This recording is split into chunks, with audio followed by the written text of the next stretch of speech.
teman kita yang perhatian ya dengan apa yang kita lakukan beberapa hari ini. Terus dia bilang, Messi udah mulai ngupload video di YouTube ya, nggak takut tuh, hati-hati terkenal, hati-hati punya haters loh. Oh iya juga ya, saya mikir gitu, haters ya juga ya, apa sih sebenarnya yang dilakukan haters ini, tujuannya apa? Terus saya mencoba mengamati, mengeksplor apa yang dilakukan dan gimana cara nanggepin haters ini. Saya melihat ada pebisnis handal di tingkat dunia, di kelas dunia. Salah satunya nih saya ngambil Dan Lok ya, baru semalam baca soalnya.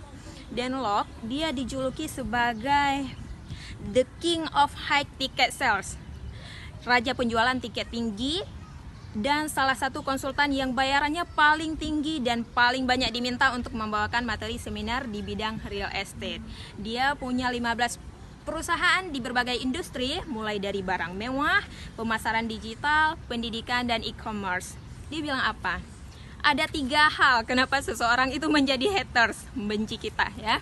Pertama, dia sebenarnya mampu melakukan, tapi dia tidak lakukan apa yang kita lakukan. Kedua, dia takut kehebatan kita mampu membuat dia tertinggal. Yang ketiga, dia menyesal kenapa dia tidak lakukan, padahal dia mampu gitu kan. Nah gitu teman-teman, jadi haters is never win, remember.